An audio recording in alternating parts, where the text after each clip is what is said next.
Hello everyone, welcome to this week's edition of Telegraph Herald More Than the Score. I'm your host Steve Ortman, alongside me this week, Tim O'Neill. Finally getting a break from Brendan. Yep, but guess what? I'm here to talk about my favorite sport. Ah yes. You know, I have to say, I thought about it. I know next week, December 20th, is going to be a very special Christmas edition of More Than the Score. The following week, we always go out with a bang with our blooper edition of More Than the Score as we enter 2019. So I thought, now wait a second, we cannot have an edition here of More Than the Score before we head into the new year without talking a little wrestling. So, Tim, you were over in Western Dubuque on Saturday. Talking wrestling, you're talking Western Dubuque Bobcats. Yeah, they hosted their 11th annual Bobcat Duels on Saturday. It was my first chance to get out and see Western Dubuque this year. So always nice to check in with them, and they had a really nice day. They finished third at their tournament behind a couple of strong teams in Cedar Falls and then Dakota from across the river in Illinois. And the Bobcats really put on a show at their upper weights. 152 to 285 was really where the Bobcats made some hay. 5 different wrestlers in there, 5 or 6. I'm blanking right now and I can't count in my head while I'm talking, but went undefeated on the day. Elijah Demmer at 152, Riker Karimsky at 160, Jake Hosh at 170 and 182, Devin Ludwig at 182 and 195, Jason Simon Wrestler at 220, and then Parker Schmidt at 285. So a really strong showing for those guys. Can't forget about Dawson Bierman down at the lower end of those weight classes, a senior for them looking to do big things. And the Bobcats, as we look at the rankings, they got 3 guys in the rankings, and 2 of them projected to do a lot of damage, at least down at the state tournament. We got Riker Karimsky, number 3 at 160 pounds, and Devin Ludwig, number 3 at 182 pounds.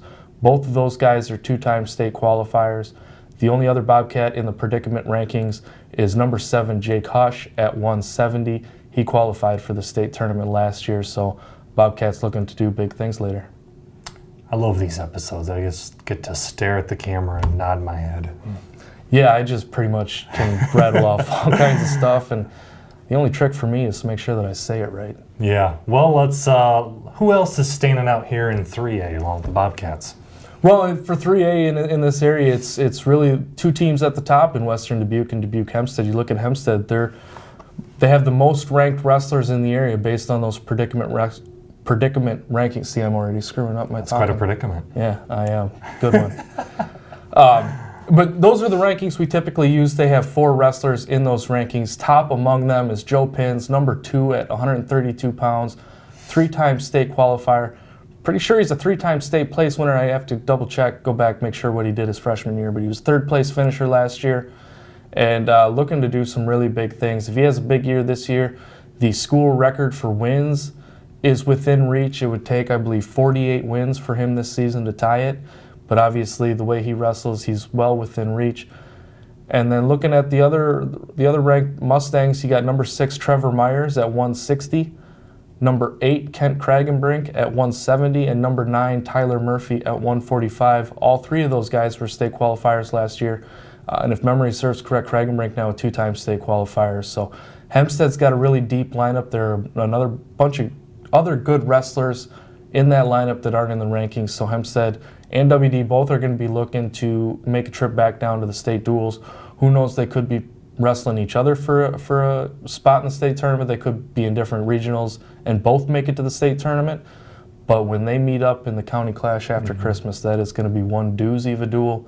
And if you are free that night, make sure you get there. Elsewhere in the city, Dubuque seniors Isaac Kretzinger coming off a tournament championship this weekend. He's closing in on 100 wins. He should get there relatively soon. It might take until after the new year, but he's going to be there. And I believe he'd probably be about the 8th member of the senior 100 win club, maybe 7th. All these numbers jumping around in my head, I never keep them straight. Oh, do I get to talk now? You can talk now, yep. Okay. Gee, Tim, tell us about 1A. Well, Steve, I'm glad you asked, because there are 6 area wrestlers ranked in 1A. Beckman is number 1 among them with 3 of them. You got number 2, Owen Grover at 220 pounds. This is a kid who's done a lot of big things for Beckman, has his sights set on getting a Blazer back to the championship match for the 2nd straight year. As you know, they had a guy reach the final last year. Luke Hageman, and he finished runner-up. But they got some big things coming. Jackson Feldman ranked number 4 at 160, and Grant Haggard ranked number 9 at 145. So obviously they're looking to do some things, maybe get into the regional duels and try and book a trip to state. Elsewhere at Cascade, you got the Noonan brothers. Both are ranked number 7 at their respective weight classes. Aiden is at 113. Nolan is at 132. Nolan was a state qualifier, state place winner last year.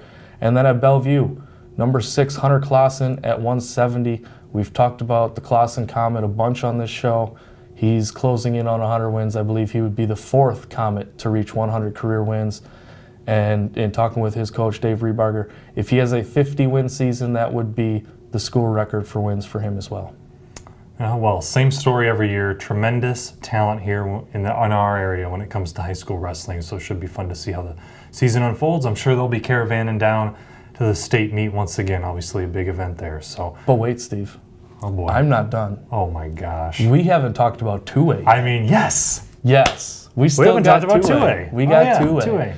So Maquoketa has a couple of wrestlers ranked. It's been a little while since Maquoketa has been a player on the state stage, but they got number 9, Taven Rich at 285. Heck of an offensive lineman for the football team, looking to do some damage at heavyweight. And then Abe Mickle, number 10 at 170.